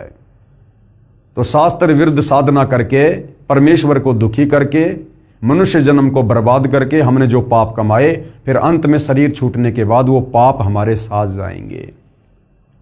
आपको मिले धन संग्रह तथा भक्ति शास्त्र अनुकूल ना करने के पाप, जिसके कारण आप कुकर यानी फिर हम क्या क्या बने? कुत्ता, खर यानी गधा, सुकर यानी सुअर, और कौवा, काग पक्षी, हंस एक पक्षी जो केवल सरोवर में मोती खाता है, बुगा यानी बुगला पक्षी, आदि आदि की योनियों को प्राप्त करके कष्ट उठाया। तत्वदर्शी संत ना मिलने के कारण ये आत्मा इतने कष्ट उठाती है काललोक में। फिर आगे क्या बताया है पूज्य गुरुदेव भगवान ने? कोटि जन्म तू राजा कीन्या, मिटी न मन की आशा, और भिक्षुक होकर दर दर हांड्या, मिला न निर्गुण रासा। फिर क्या कष्ट उठाए हमने यहां पर काल के लोक में? सरलार्थ, हे मानव, आप जी ने काल ब्रह्म की कठिन से कठिन साधना की, वेदों को पढ़ा, वेदों को पढ़ के हमने निष्कर्ष निकाल लिया कि ये जो ओम नाम है ये ब्रह्म का है, यही परमात्मा, यही परमेश्वर है। था वो काल, उसकी प्राप्ति के लिए, मोक्ष के लिए ना जाने हमने कैसी कैसी कठिन साधनाएं की, घर छोड़ दिया, संपत्ति छोड़ दी, तत्व ज्ञान के अभाव में जंगलों में चले गए, गुफाओं में चले गए। हमने अपने शरीर की भी परवाह नहीं की, अपने शरीर को हमने एक जगह बैठकर तप करके नष्ट कर दिया, हमने उसको गला दिया, मिट्टी बन गया हमारा शरीर। भाई और बहनों, ये बातें बिल्कुल सत्य हैं, ये गलत नहीं है, लेकिन उसके बावजूद भी हमें परमात्मा नहीं मिला, क्योंकि हमारा भक्ति का मार्ग सही नहीं था, शास्त्रों के अनुसार नहीं था। हमें कोई तत्वदर्शी संत नहीं मिला, जिस कारण से हमने अपने शरीर की भी परवाह नहीं की, शरीर भी हमने गला दिए, नष्ट कर दिए कि हमें मोक्ष मिल जाए, हमें भगवान मिल जाए, हमारा जन्म मरण से छुटकारा हो जाए। ऐसी ऐसी कठिन साधनाएं, घोर साधनाएं आप और हमने युगों युगों की है, असंख्यों बार की है। आप जो एक छोटा सा वीडियो दिखाता हूं वर्तमान का। वर्तमान में हरियाणा में कोई गांव है, वहां पर शास्त्र विरुद्ध साधना कर रहा एक साधु है, जो मनमुखी साधना कर रहा है, पाखंड साधना कर रहा है, शास्त्रों के विरुद्ध साधना कर रहा है, हठ योग कर रहा है, तप कर रहा है, और पिछले 5 वर्षों से वो अपने पैरों पर खड़ा है, यानी जमीन से वो पैर नहीं हटाता 5 वर्षों से, और कह रहा है कि मैं 10 साल तक ये साधना करूंगा और उसके बाद क्या होगा? उसके बाद मुझे शंकर जी के दर्शन होंगे, यानी जो भी उसका इष्ट देव है कि वो मुझे दर्शन देंगे। अगर उसने दर्शन दे भी दिए तो क्या मिलेगा भाई और बहनों? क्या मिलेगा?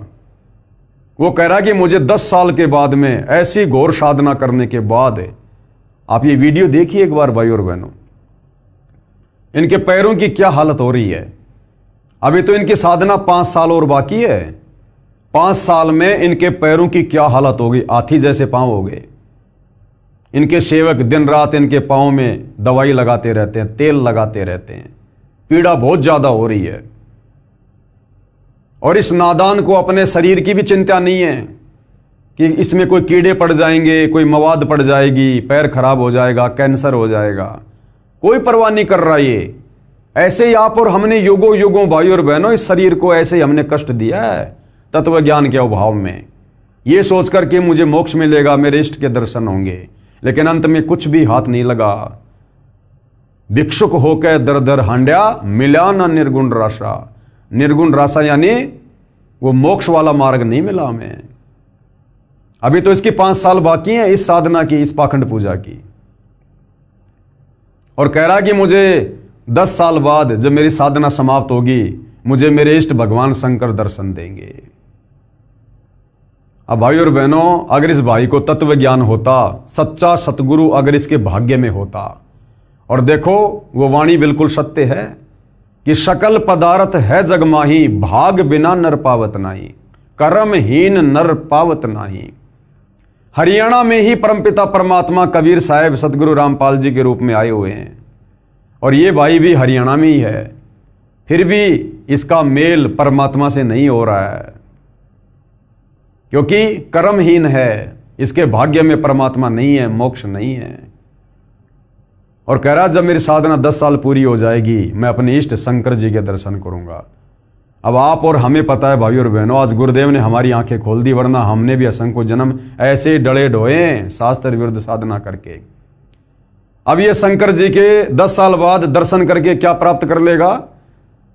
जब गीता जी हवाला दे रही है कि श्री कृष्ण उर्फ विष्णु, अर्थात ये तीनों भाई हैं ब्रह्मा विष्णु महेश, जब ये तीनों नाशवान हैं, जन्म और मरण में हैं, इनका भी मोक्ष नहीं है, तो उस शंकर का दर्शन करके ये क्या प्राप्त कर लेगा। रहना तो जन्म मरण में है, लक 84 में है। और अगर इसको तत्वदर्शी संत मिला होता तो इसको ज्ञान होता कि मैं तो केवल 10 साल ऐसी कठिन साधना करके जो शास्त्रों के विरुद्ध है, केवल शंकर जी के दर्शन ही मात्र कर पाऊंगा।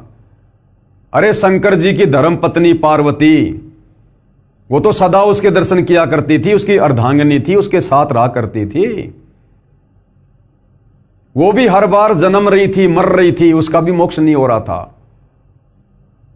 108वें जन्म में नारद जी ने आकर उसको बताया कि शंकर जी के गले में जो रुंड माला है ना, ये तेरे शीश हैं, तेरे मरने के बाद ये तेरे से इतना प्रेम करते हैं, मरने के बाद, और ये तेरा रुंड काटकर धागे में डालकर और अपनी माला बनाकर गले में पहनते हैं।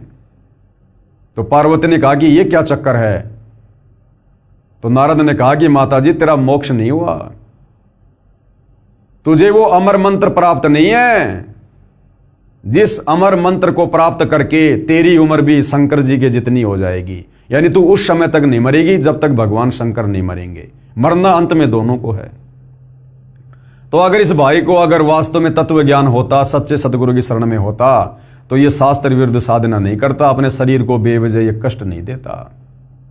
क्या करेगा 10 साल बाद में शंकर जी के 2-4 सेकंड के लिए दर्शन करके। अरे शंकर जी के दर्शन करने उनकी फोटो में कर लो। तो देख लो भाई और बहनों, आप और हमारे ऊपर पूज्य गुरुदेव भगवान ने कितनी बड़ी असीम रजा की है। हमें परमेश्वर ने किस प्रकार से भक्ति और भगवान के नाम पर भ्रम ने भटकने से बचा लिया।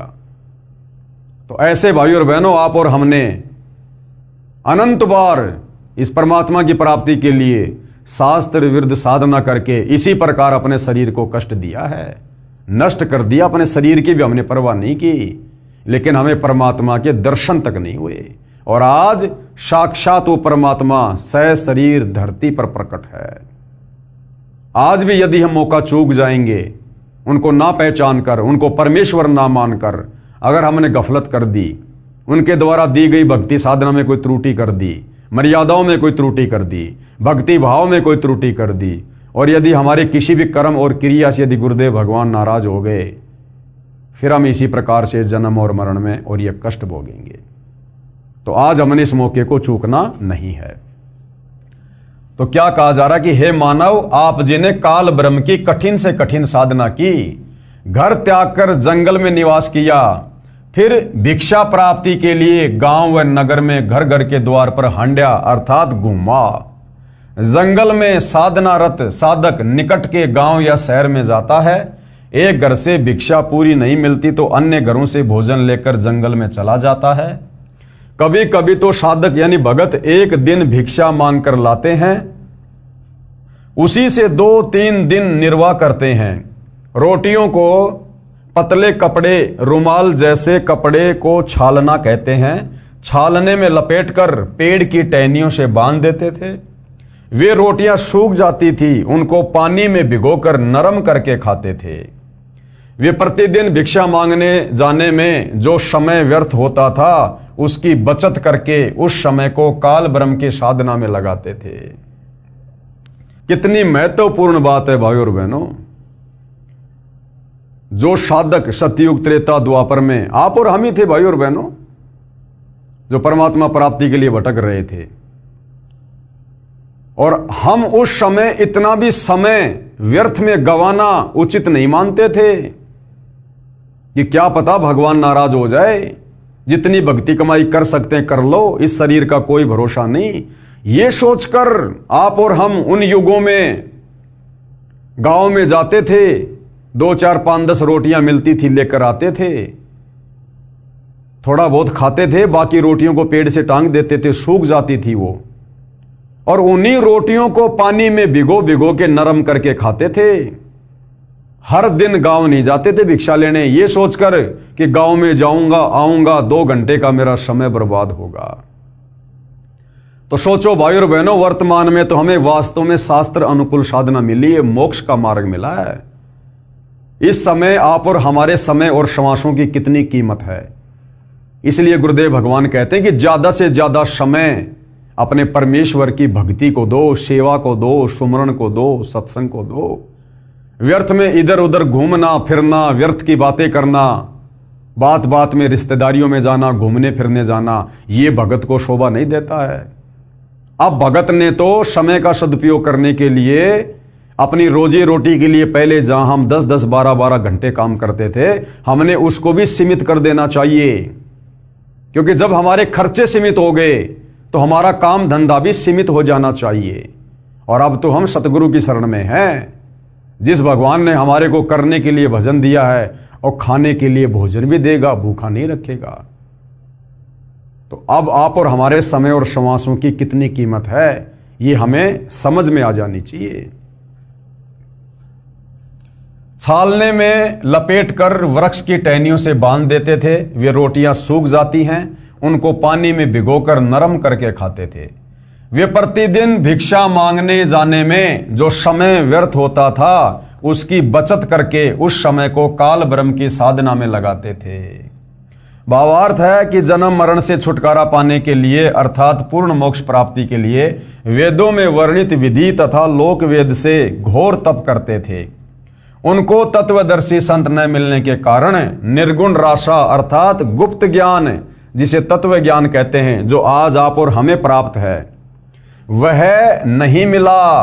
क्योंकि यजुर्वेद अध्याय 40 मंत्र 10 में तथा चारों वेदों का सारांश रूप श्रीमद् भगवत गीता अध्याय 4 श्लोक 32 तथा 34 में कहा है कि जो यज्ञों अर्थात धार्मिक अनुष्ठानों का विस्तृत ज्ञान स्वयं सच्चिदानंद घन ब्रह्म अर्थात कबीर परमेश्वर अर्थात परम अक्षर ब्रह्म अपने मुख कमल से बोलकर सुनाता है, वह तत्व ज्ञान अर्थात सूक्ष्म वेद है। गीता ज्ञानदाता ब्रह्म ने कहा है कि उस तत्व ज्ञान को जिस तत्व ज्ञान को कबीर परमात्मा स्वयं धरती पर प्रकट होकर अपने मुख कमल से कबीर वाणी द्वारा बोलता है, तू तत्व ज्ञानियों के पास जाकर समझ। गीता ज्ञानदाता कहता है कि अर्जुन, वो ज्ञान मेरे पास भी नहीं है, वो पूर्ण मोक्ष वाला ज्ञान, वो तत्व ज्ञान, वो मेरे पास में भी नहीं है। उस ज्ञान को, जिस ज्ञान को परमात्मा सतलोक से चलकर धरती पर प्रकट होकर अपने मुख कमल से बोलता है। चारों युगों में कबीर परमात्मा जी आते हैं। सतयुग में सतसुकृत ऋषि के नाम से इसी प्रकार से अपनी वाणी द्वारा ज्ञान बोलते हैं, तत्व ज्ञान का प्रचार करते हैं। त्रेता युग में मुनिंद्र ऋषि के नाम से, द्वापर में करुणामय ऋषि के नाम से और कलयुग में कबीर नाम से आए और अपने तत्व ज्ञान को अपनी कबीर वाणी द्वारा बोला, साधु संतों ने लिपिबद्ध किया।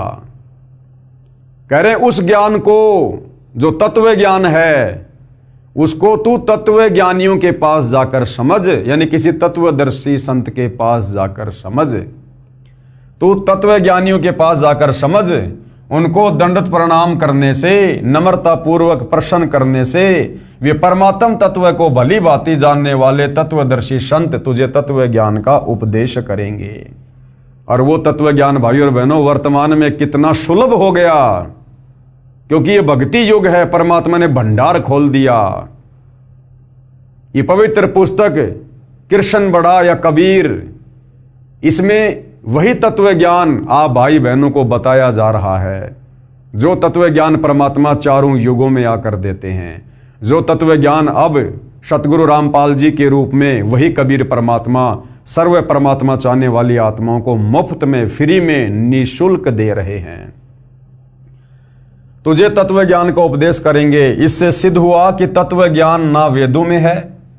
अगर वेदों में तत्व ज्ञान होता तो गीता जी में होता, क्योंकि गीता जी चारों वेदों का सार है। और गीता जी में तत्व ज्ञान होता तो गीता ज्ञानदाता के पास होता।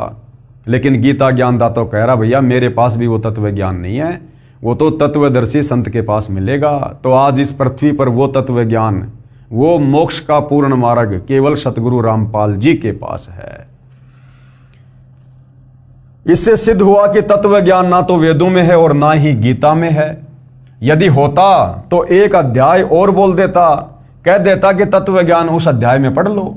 संत गरीबदास जी ने मन के बहाने मानव शरीरधारी प्राणियों को समझाया है कि वह निर्गुण राशा अर्थात तत्व ज्ञान ना मिलने के कारण काल ब्रह्म की साधना करके आप जी करोड़ों जन्मों में राजा बने।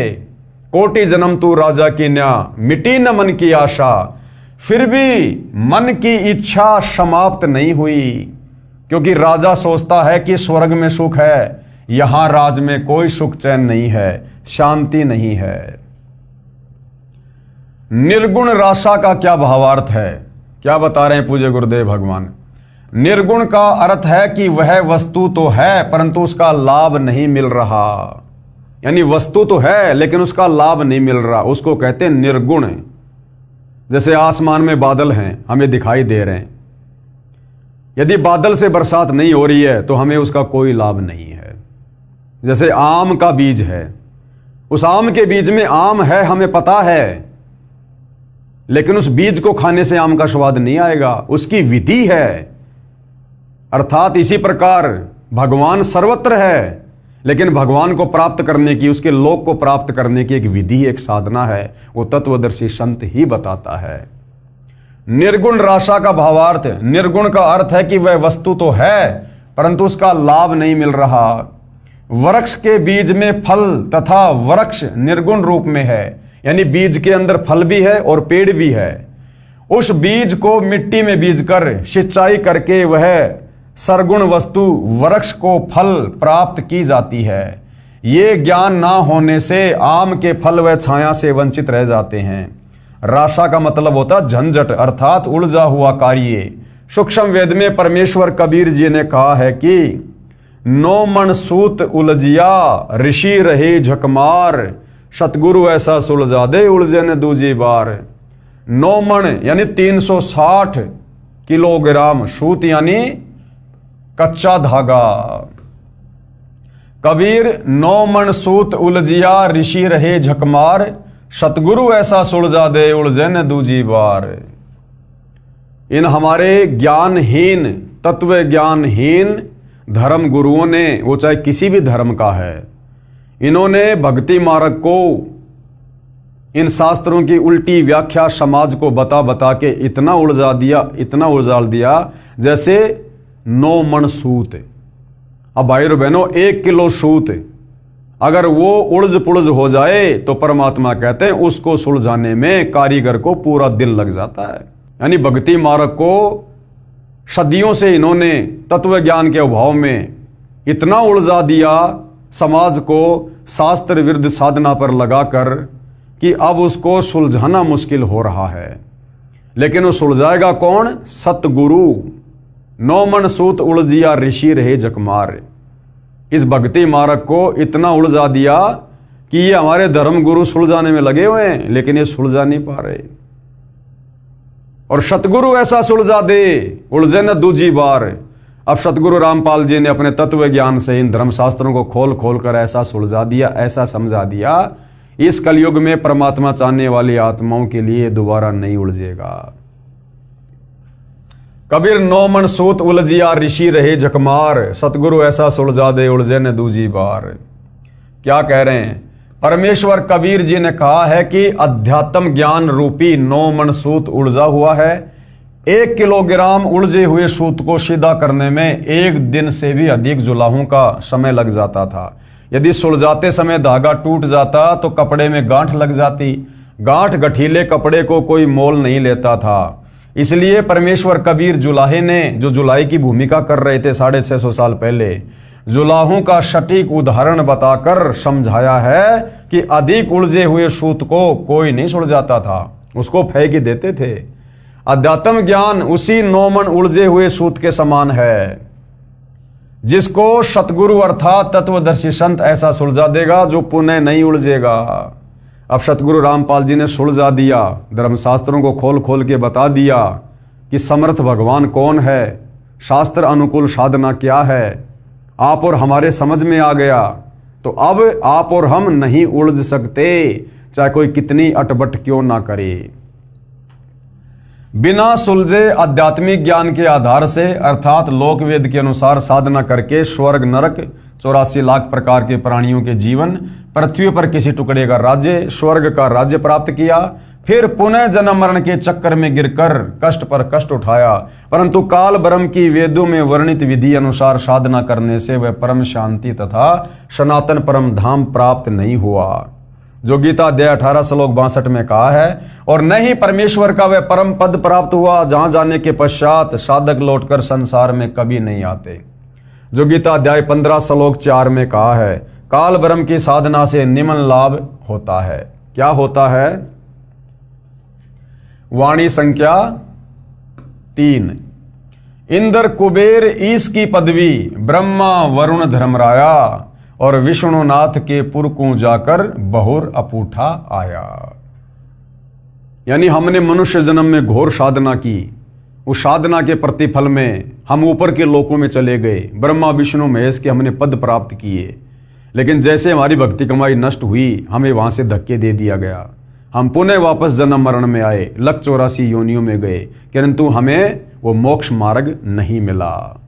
वो मोक्ष मार्ग मिलता है तत्वदर्शी संत की शरण में आने के बाद, जो आज हमें मिला है। सरलार्थ, काल ब्रह्म की साधना करके साधक इंद्र का पद भी प्राप्त करता है। इंद्र स्वर्ग के राजा का पद है। इसको देवराज अर्थात देवताओं का राजा तथा सुरपति भी कहते हैं। ये सिंचाई विभाग अर्थात वर्षा मंत्रालय भी अपने अधीन रखता है। अब यहां पर गुरुदेव भगवान कह रहे हैं कि मन में एक प्रश्न खड़ा होगा कि इंद्र की जो पदवी है वो कैसे प्राप्त होती है, इंद्र की पोस्ट आत्मा को कैसे प्राप्त होती है। तो क्या कह रहे हैं गुरुदेव? उत्तर, अधिक तप करने से या 100 मण 4000 किलोग्राम गाय या भैंस के घी का प्रयोग करके धर्म यज्ञ करने से एक धर्म यज्ञ संपन्न होती है। 100 मण देसी घी लगाकर जो यज्ञ की जाती है, अब जिसमें 100 मण देसी घी लगेगा, उसमें बाकी सामान आटा, मैदा, चीनी, ये और कितना सामान लगेगा। 100 मण देसी घी यानी 4000 किलोग्राम देसी घी से जो यज्ञ की जाती है, एक यज्ञ ऐसी 100 यज्ञ करनी पड़ती है, और एक भी यज्ञ खंडित नहीं होनी चाहिए। अगर आपने ऐसी 99 यज्ञ पूरी कर ली, इतना धन, इतनी सावधानी आपने बरती, और 100वीं यज्ञ यदि आपकी खंडित हो गई, कोई नियम मर्यादा में चूक हो गई, तो आपकी सारी यज्ञ खंडित मानी जाएगी, और आपने फिर से इंद्र की वो पदवी प्राप्त करने के लिए नए तरीके से 1 नंबर से आपने फिर से यज्ञ शुरू करना पड़ेगा। तब कहीं जाकर 100 यज्ञ संपूर्ण होने पर इंद्र की पोस्ट मिलती है। अधिक तप करने से या 100 मण यानी 4000 किलोग्राम गाय भैंस के घी का प्रयोग करके धर्म यज्ञ करने से एक धर्म यज्ञ संपन्न होती है। ऐसी 100 धर्म यज्ञ निर्विघ्न करने से इंद्र की पदवी साधक प्राप्त करता है। तप या यज्ञ के दौरान यज्ञ या तप की मर्यादा भंग हो जाती है तो नए सिरे से यज्ञ तथा तप करना पड़ता है। सफल होने पर ही इंद्र की पदवी प्राप्त होती है। इस प्रकार इंद्र की पदवी प्राप्त होती है। अब सोचो भाई और बहनों, सोचिए यदि हमें ये परमपिता परमेश्वर ना मिलते, गुरुदेव भगवान, और यदि हमें ये वास्तविक शास्त्र अनुकूल भक्ति ना देते, हम भला कैसे यहां से बाहर निकल सकते थे, कैसे हमारा मोक्ष हो सकता था। जब इस काल के लोक में और देवताओं के राजा इंद्र की पोस्ट प्राप्त करने के लिए इतनी कठिन साधना, ऐसा यज्ञ, और तब कहीं जाकर क्या मिलता है, इंद्र की पदवी, और इंद्र का पद भोगने के बाद फिर वो आत्मा गधा बनती है। तो सोचो भाई और बहनों, सतलोक जाने के लिए हमने क्या कुछ कुर्बानी देनी पड़ेगी। इस प्रकार की भक्ति करके तो हम लाख जन्म भी सतलोक नहीं जा सकते। इसलिए परमेश्वर ने आज हमें वो शास्त्र अनुकूल भक्ति मार्ग दिया है जिसमें थोड़ी सी भक्ति से यदि मर्यादा में रहकर की जाए, गुरु को परमात्मा मानकर, तो थोड़ी सी भक्ति से आप और हम ढेर सारे भक्ति के धनी बन जाते हैं। हमें जो गुरुदेव भगवान मंत्र देते हैं उनकी महिमा करते हुए बताते हैं कि एक शतनाम के मंत्र में यदि साधक मर्यादा में रहकर गुरु को परमेश्वर मानकर जाप करता है तो एक शतनाम मंत्र की इतनी कमाई है कि ये ब्रह्मा विष्णु महेश के जो 3 लोक हैं, स्वर्ग लोक, पाताल लोक और ये धरती पृथ्वी लोक, कहते हैं ये तो पासिंग है, पासिंग है, इनकी तो कोई वैल्यू भी नहीं है। इतनी कमाई, इतने भक्ति धन के धनी हम एक शतनाम की विधिवत जो है जाप से हम इतने धनी हो जाते हैं। तो सोचो भाई और बहनों, हम युगों युगों से कितने खाली हो चुके हैं भक्ति धन से, जो आज इतना सुमरण करके, इतनी भक्ति करके भी हमें कुछ महसूस नहीं हो रहा है। हालांकि हम जो भक्ति कमाई कर रहे हैं वो सूक्ष्म है, ये वैसे दिखाई नहीं देगी। अगर दिखाई देने लग गई तो हम इसको बर्बाद करने में भी पीछे नहीं हटेंगे। तो परमेश्वर ने सूक्ष्म तरीके से इस भक्ति धन को जमा करना होता है। जिस प्रकार एक तो कोई व्यक्ति नोटों का थैला भरकर बैंक में जाता है पैसे जमा कराने, तो सबको पता होता है कि देखो इतने सारे नोट। और आजकल मोबाइल में क्या होता है, फोन पे, गूगल पे, पेटीएम, चाहे लाख रुपए डाल दो, पता ही नहीं चलता सेकंड में। तो इसी प्रकार से हम जो शास्त्र अनुकूल साधना गुरुदेव भगवान से लेकर कर रहे हैं, ये हमारी भक्ति कमाई हमें दिखाई नहीं दे रही, लेकिन ये सूक्ष्म रूप से जमा हो रही है उस भगत की जो भगत पूर्ण मर्यादा में रहकर गुरु को परमात्मा मानकर भक्ति कर रहा है। इस प्रकार इंद्र की पदवी प्राप्त होती है। फिर आगे एक सवाल मन में और उठेगा, इंद्र का शासन काल ये कितना है? जैसे प्रधानमंत्री का शासन काल है 5 साल, ऐसे ही देवताओं के राजा इंद्र का शासन काल जो है वो कितने समय का है? और मृत्यु उपरांत इंद्र के पद को छोड़कर प्राणी किस योनि को प्राप्त करता है? तो क्या कह रहे हैं गुरुदेव भगवान? उत्तर, इंद्र स्वर्ग के राजा के पद पर 72 चौकड़ी अर्थात 72 चतुर्युग तक बना रहता है। 72 चतुर्युग तक वो राज्य करता है। अब एक चतुर्युग में सतयुग, त्रेतायुग, द्वापर तथा कलयुग का समय होता है, जो 17,28,000 प्लस 12,96,000 प्लस 86,400 वर्ष प्लस 43,20,000 वर्ष, यानी एक जो चतुर्युग होता है, सतयुग, त्रेता, द्वापर और ये कलयुग, इन चारों युगों को मिलाकर कहते हैं एक चतुर्युग। और चारों युगों का समय कितना होता है? 43,20,000 वर्ष। इस प्रकार 72 चतुर्युग तक जो देवताओं का राजा है इंद्र, वो अपना राज्य करता है। सतयुग, त्रेतायुग, द्वापर युग और कलयुग का समय अर्थात 43,20,000 वर्ष का समय एक चतुर्युग में होता है। ऐसे बने 72 चतुर्युग तक वह साधक इंद्र के पद पर स्वर्ग के राजा का सुख भोगता है। एक कल्प अर्थात ब्रह्मा जी के एक दिन में जो 1008 चतुर्युग का होता है, 14 आत्मा यानी 14 भगत इंद्र के पद पर रहकर अपना किया हुआ पुण्य कर्म भोगते हैं। यानी श्री ब्रह्मा जी का जो एक दिन है वो 1008 चतुर्युग का होता है। 1008 चतुर्युग का ब्रह्मा का केवल दिन होता है और इतनी रात्रि। तो भाइयों और बहनों, यहां पर क्या कहा जा रहा है कि ब्रह्मा जी के एक दिन में 14 जीव इंद्र के पद पर रहकर, यानी इतना लंबा शासन काल पूरा करके और मृत्यु को प्राप्त हो जाते हैं। तो सोचो ब्रह्मा जी की कितनी उम्र होगी, और ब्रह्मा जी से 7 गुना ज्यादा विष्णु जी की, और विष्णु जी से 7 गुना ज्यादा शंकर जी का जीवन है। उसके बाद भी भाइयों और बहनों इनकी जन्म और मृत्यु होती है, और असंख्यों बार हो चुकी है, असंख्यों बार। और जब ऐसे ऐसे 70,000 शिव जी मर जाते हैं, उसके बाद एक ब्रह्मांड में रहने वाला ये सदाशिव, ये काल मरता है। और जब ये काल मरता है तो अक्षर पुरुष का एक युग होता है, और ऐसे ऐसे 1000 युग का दिन और 1000 युग की रात्रि अक्षर पुरुष की है। ऐसे ऐसे 30 दिन का एक महीना, 12 महीने का एक साल, और ऐसे ऐसे 100 साल की उम्र अक्षर पुरुष की। और कहते हैं एती उम्र बुलंद मरेगा अंतरे, और अक्षर पुरुष भी असंख्यों बार मर चुका है। तब से भाइयों और बहनों आप और हम यहां इसी काल के लोक में कष्ट उठा रहे हैं। ये विचार करने की बात है। जरा सी गलती करी थी हमने, परमात्मा के विधान को तोड़ा था।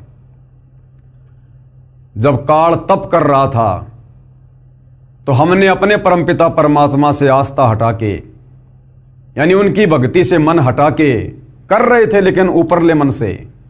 लेकिन हम विशेष कशक के साथ में इस काल को चाहने लगे जब यह तप कर रहा था, इसके झांसे में आ गए। और बीच बीच में हमें परमेश्वर जी ने, कबीर जी ने, गुरुदेव भगवान ने बहुत समझाया, आकाशवाणी की कि बच्चों इस नादान की नादानी को मत देखो, ये अपना कर्म फोड़ रहा है, तुम्हें सारे सुख प्राप्त हैं, क्यों इसके चक्कर में पड़ रहे हो, दुखी हो जाओगे। हम ऊपर से तो सावधान हो जाते कि ठीक है पिताजी अब की बार नहीं करेंगे, लेकिन फिर हमारे मन में उसके प्रति वही चाहत है। यानी परमात्मा से आस्था हटाकर हमने एक जीव के ऊपर आस्था लगाई, हमने अपने परमात्मा के वचन को तोड़ा, और उसकी हमने कितनी सख्त और कितनी लंबी सजा पाई। आज भी हम जेल में ही हैं, सतलोक नहीं गए अभी भी हम जेल में ही हैं। तो सोचो भाइयों और बहनों, आज स्वयं वो कबीर परमात्मा फिर से आप और हम पर दया करके इस पृथ्वी पर प्रकट है सतगुरु रामपाल जी के रूप में। और आज फिर से उन्होंने हमें भक्ति दे दी जो भक्ति हम सतलोक में करते थे, और आज हमें फिर से वही मर्यादा दे दी जो मर्यादा सतलोक में थी। आज यदि हमने फिर से उनके किसी भी वचन को तोड़ दिया, किसी भी मर्यादा को तोड़ दिया, तो सोचो भाइयों और बहनों फिर हमारे साथ में क्या बनेगी। ये दूसरा मौका दिया परमात्मा ने, और कहते हैं जीवन में 2 मौके और 1 बाल पर 2 छक्के ये किसी भाग्यवान को मिलते हैं। तो ये आप और हमारा दूसरा और अंतिम मौका है। अगर ये मौका चूक गए तो सोचो फिर हम और कितने लंबे समय के लिए यहां पर जन्म और मरण का कष्ट भोगेंगे। तो ये विचारणीय विषय है भाइयों और बहनों। और इंद्र के उस पद को भोगकर वो प्राणी गधे का जीवन प्राप्त करता है। यानी इंद्र का पद भोगकर फिर वो आत्मा क्या बनता है, 184 योनि में सीधा गधे की योनि प्राप्त करता है। तो भाड़ में जाए ऐसा सुख जिस सुख को भोगने के बाद गधा बनना पड़े। वो 72 चतुर्युगी इंद्र का सुख एक गधे के जीवन में काल निकाल देता है। अब भाइयों और बहनों, इस संवाद को, इस सत्य कथा को जो अभी अभी आपको सतगुरु रामपाल जी ने मौखिक बताई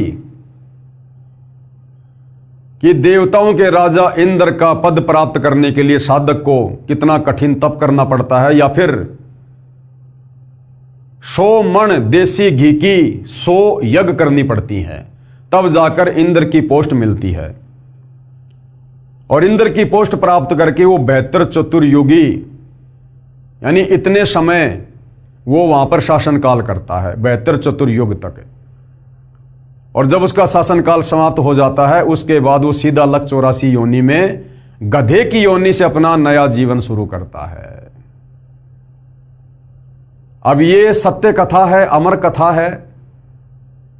मामला चल रहा है जनता की अदालत में, और अदालत में कोई भी बात जो होती है वो परमाणु के साथ में रखी जाती है, सबूतों के साथ में। तो अब कबीर जी के वकील सतगुरु रामपाल जी कबीर जी को समर्थ परमात्मा साबित करते हुए, उनकी भक्ति को सर्वश्रेष्ठ भक्ति साबित करते हुए, और श्री कृष्ण जी अर्थात विष्णु जी की भक्ति को शास्त्र विरुद्ध साधना घोषित करते हुए जनता की अदालत में, जनता के सामने अब जो प्रमाण पेश करेंगे वो है हमारे हिंदू धर्म का शास्त्र मार्कंडे पुराण। ये कथा जो कि त्यों मार्कंडे पुराण में लिखी हुई है, जो हिंदू धर्म को शिरोधार्य है। उसके बाद हमने मानना पड़ेगा कि इस काल के लोक में हम किस प्रकार से इंद्र की पदवी प्राप्त करके भी, ब्रह्मा विष्णु महेश की पदवी प्राप्त करके भी, आज तो हम ये सोच रहे हैं यदि हम श्री ब्रह्मा विष्णु महेश की भक्ति कर लेंगे तो हमारी मुक्ति हो जाएगी, मोक्ष हो जाएगा। और गुरुदेव भगवान साबित करेंगे कि इंद्र की पोस्ट प्राप्त करके भी, देव पद प्राप्त करके भी इस काल के विधान अनुसार हम फिर वापस लक 84 योनि में जाते हैं, गधे कुत्ते सुअर बनते हैं, कर्म भोगते हैं।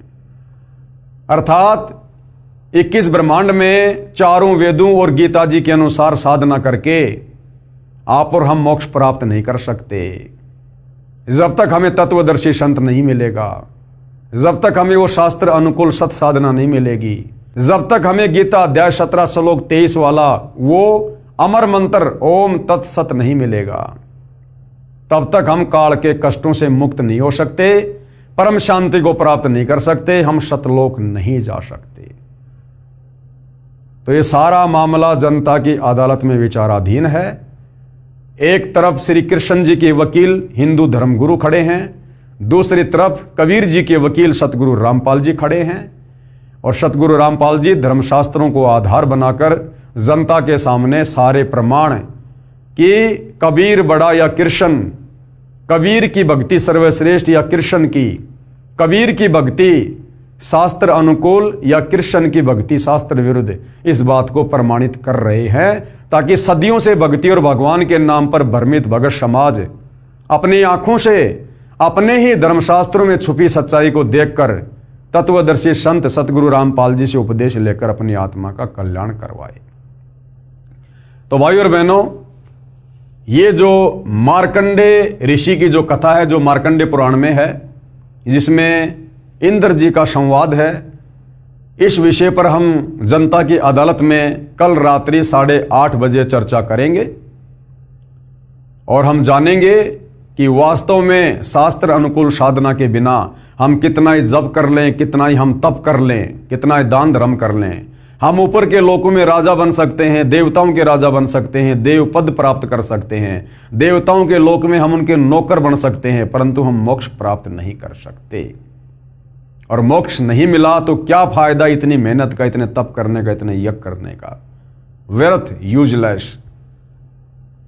तो भाई और बहनों, कल जनता की अदालत में फिर पेश होंगे ये प्रमाण देखने के लिए, ताकि आत्मा को दृढ़ता मिले और हम तुरंत सत भक्ति पर लगें। तो कल परमेश्वर की सेवा में फिर हाजिर होंगे। तब तक पूज्य गुरुदेव भगवान हम सबको आज्ञा दे, आशीर्वाद दे, सद्बुद्धि दे, हमारा मार्गदर्शन करे, हम सबको भ्रमने और भटकने से बचाए। बंदी छोड़ सतगुरु रामपाल जी परमेश्वर जी की जय हो।